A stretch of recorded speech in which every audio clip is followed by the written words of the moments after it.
Welcome to this premium note. Today we're approaching Amazon Kindle Direct Publishing a little differently. We aren't just looking at this as writers, we're stepping into the shoes of digital startup founders building a scalable, data-driven business. So if you are absolutely ready to stop guessing and start engineering a highly profitable digital income stream, you're in the exact right place. Let's dive in. There's one core principle that really separates the hobbyists from the highly profitable entrepreneurs in this space. Think about it like this. Publishing a book on Amazon KDP without researching the market is literally like opening a brick-and-mortar store without having any clue what customers actually want to buy. You wouldn't just build a massive store in the middle of a desert and hope foot traffic magically shows up, right?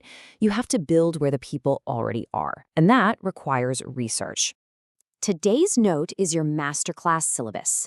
We're going to cover 5 key areas: decoding true market demand, evergreen and seasonal niches, solving real reader problems, Amazon's free data toolkit, and finally, building your publishing strategy. Okay, section 1, decoding true market demand, or to put it simply, finding where the money is. It's time to shift our mindset away from gut feelings and firmly toward hard, actionable data. There is such a stark contrast in mindsets when you look at who succeeds and who fails here. Amateurs almost always ask, well, what do I want to write? But the pros, the people treating this like a real scalable business, they ask, what do readers already want to buy? Successful founders never build a product based simply on their own passing interests. They actively look for clear signs of healthy demand, things like thousands of reviews, massive search volume, and really active online communities. So, here is your definitive roadmap to product market fit. If you're looking at a niche with high demand but high competition, like general weight loss or basic cookbooks, sure, there's a huge audience, but you're going to seriously struggle to get noticed. Low demand, you won't make money, regardless of the competition. The absolute sweet spot you are hunting for is high demand paired with low competition. These are your hidden opportunities. We're talking things like highly specialized niche journals or hyperlocal travel guides. That is exactly where the most lucrative career opportunities are hiding. Moving right along to section 2, evergreen and seasonal niches, and timing the market. Let's look at how you actually structure a product catalog to generate both consistent passive income and massive short-term cash spikes. As a rule of thumb, you want to focus heavily on evergreen markets. Chasing a fleeting trend, like, say, ChatGPT prompts back in 2023, might get you a really quick burst of sales, but it usually fizzles out fast. Compare that to an evergreen staple like artificial intelligence for beginners, which produces long-term, reliable passive income. Topics like personal finance, gardening, or leadership, they endure year after year. And that is exactly how you build lasting digital wealth. Now, that doesn't mean we just completely ignore seasonality. Seasonal books can actually generate huge short-term cash flow.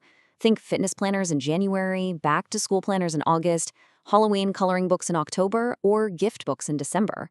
But here is the insider secret. You have to publish them 4 to 6 months early. Amazon needs that lead time to properly index your new releases so you're actually ranking before the seasonal rush hits. Let's jump into section 3, solving real reader problems. If you want to master the buyer's psychology, you have to know exactly why someone actually clicks that buy button. At the end of the day, books are simply functional solutions to problems. If a reader's problem is, I need to lose weight, the solution they buy is a healthy meal plan cookbook. If they can't manage their money, they need a personal budget workbook. It's that simple. You have to think exactly like your customer. Ask yourself, what frustrates them on a daily basis, or what modern skills do they desperately want to learn to level up their careers? And remember, beneath those logical problems are deep, powerful emotional drivers. What emotional trigger is actually driving your reader? Is it fear, stress, curiosity, maybe raw ambition? The greater the pain point, like acute stress over failing finances, or the stronger the ambition to, say, start a side hustle, the much higher the buying motivation will be for your product. All right, section 4, validating with Amazon's free data toolkit. This is the highly practical phase of our note today. We're going to look at how to leverage Amazon itself as an enterprise-grade research tool. Amazon's search bar essentially gives you the exact answers to the test, totally for free. It's a strategy called the alphabet method. Here's how it works. You type a base keyword, like budget, into the search bar. Then you just type the letter A, and you write down Amazon's auto-suggestions. Then you delete it, type B, and note those suggestions. You are literally harvesting the exact high-converting, long-tail phrases that real customers are typing into the search bar right now. It completely removes all the guesswork. Once you've gathered those golden keywords, your next step is to check the bestseller rank, or BSR. This is an Amazon metric that estimates how well a book is selling compared to everything else in the store. Just remember this golden rule: a lower BSR equals higher sales. If you see a consistently low BSR across a specific category, that is your ultimate proof of concept. It tells you, without a doubt, that people currently have their wallets wide open for this topic.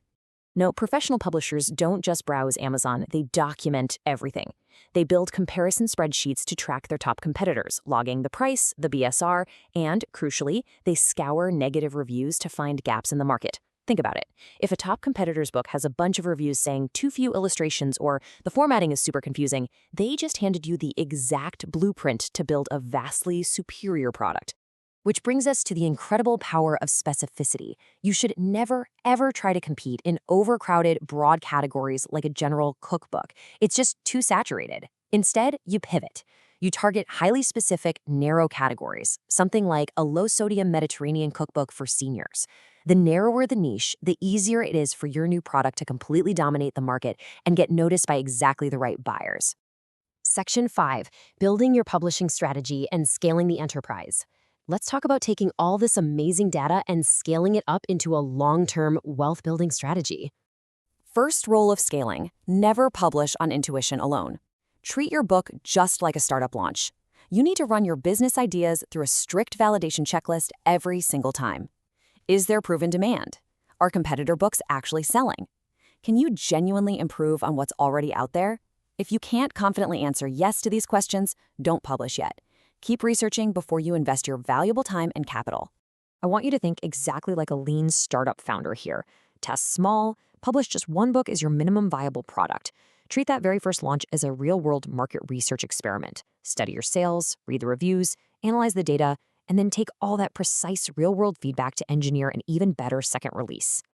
Once you have a winner, how do you scale this into a true enterprise? You build a robust digital brand by focusing on one core niche first. Then, you create a companion series around it. Maybe you launch a beginner guide and follow it up with a practical workbook to increase repeat purchases from the exact same customer. Establish a consistent publishing schedule to maintain your momentum, and only then should you start safely diversifying your catalog into related niches. Look, the most successful publishers on Amazon don't rely on luck. They combine rigorous research, smart strategy, and continuous data-driven improvement. This note has just given you the complete blueprint to actually thrive in the modern creator economy. You now have the systems to validate your first idea and start building a scalable, automated income today. So I'll leave you with this. Are you ready to start building? Or are you going to sit back and let someone else capture your market?